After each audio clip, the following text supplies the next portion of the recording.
السلام علیکم ویورز، امید کرتا ہوں آپ سب دوست خیریت سے ہوں گے۔ تسی ویکھ رہے ہو میرا چینل اسانی ایگریکلچر ولاگ۔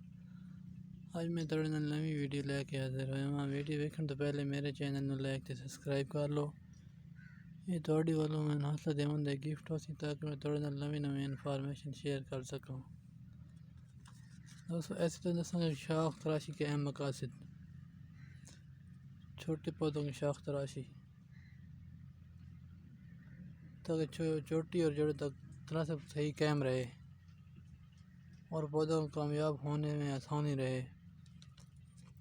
پودوں کی شکل اور ڈھانچہ تیار کرنا۔ دوستو جو پودے لگانے میں چھوٹے قد کے ہونے چاہیے تاکہ اس پہ سپرے وغیرہ دوائی وغیرہ چھڑکنے میں اسانی ہو۔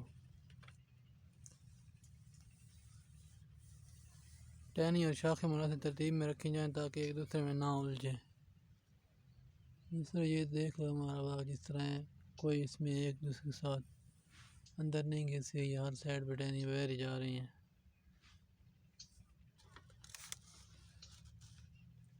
شروع میں پودے کا ڈھانچہ متوازن اور مضبوط ہونا چاہیے۔ تنا زمین سے 2.5 فٹ سے 4 فٹ تک پودے کی قسم کے مطابق صاف ہونا چاہیے۔ پت جڑ پودوں کی شاخ تراشی سے ابتدا سے ہی کرنی چاہیے۔ سطح بہار پودوں کی شاخ تراشی کم کی جاتی ہے۔ ٹھیک ہے دوستو، پت جڑ پودوں کی زمین سے 1.5 یا 2 فٹ چھوڑ کر اوپر سے کاٹ دیا جاتا ہے، جس طرح یہ ہم نے کیا ہے۔ دوستو ہماری کوئی شاخ نیچے نہیں لگ رہی، ساری اوپر ہے۔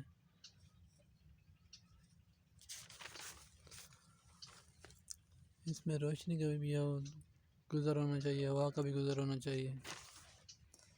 پودے کی نشونما پیداوار اور صحت کے پر اثر نہ پڑے۔ روشنی ہوا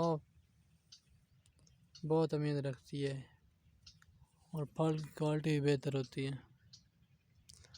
اگر روشنی ہوا گزر پودے کے اندرونی حصے میں نہ ہو تو پھل بہر زیادہ لگتا ہے۔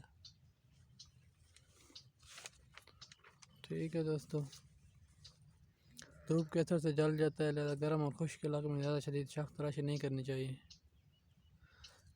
جہاں زیادہ گرمی پڑتی ہے وہاں زیادہ شاخ تراشی نہ کریں۔ پودے کی صحت اور طاقت کو برقرار رکھنا۔ بیمار، سوکھی ہوئی اور کمزور شاخیں کاٹ دینے سے پودے کی صحت پر اچھا اثر پڑتا ہے۔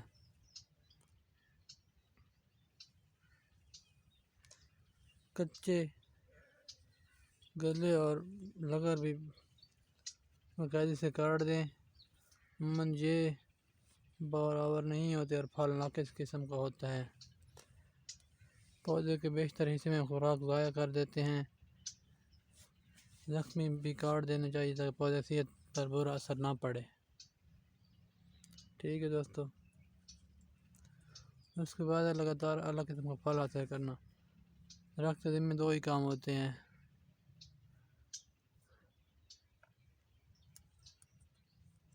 ایک پھل لانا، پھل پکانا اور آئندہ سال کے لیے پھولوں والی آنکھیں نکالنا۔ دوسرا ذاتی بڑھوتری اور نئی شاخیں نکالنا۔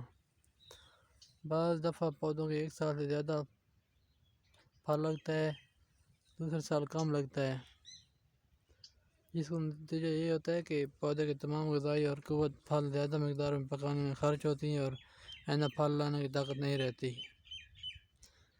جس طرح فروٹوں کو اکثر 1 سال کم لگتا ہے اور 1 سال زیادہ لگتا ہے، یا کنوں کی مثال لے لیتے ہیں، 1 سال پھل زیادہ لگتا ہے اور 1 سال کم لگتا ہے۔ اس کا مسئلہ یہ ہوتا ہے کہ پودوں کی تمام غذا اور قوت پھل زیادہ مقدار میں پکانے میں خرچ ہوتی ہے اور آئندہ سال پھل لانے کی طاقت نہیں رہتی، جس کی ایک ہی وجہ ہو سکتی ہے، جب نباتاتی بڑھوتری اور پھل کی پیداوار میں توازن نہ رہے تو پھل باقاعدگی سے آتا ہے۔ تجارتی نقطہ نظر سے یہ بہت نقصان دہ ہے۔ اس کو دور کرنے کے لیے ایک ہی طریقہ ہے کہ پھلدار پودوں کی مناسب شاخ تراشی کی جائے۔ ٹھیک ہے، مناسب شاخ تراشی کرنے سے ہل چلانا، گوڈی کرنا، سپرے کرنا پھال کی حفاظت توڑنے میں بھی آسانی رہتی ہے۔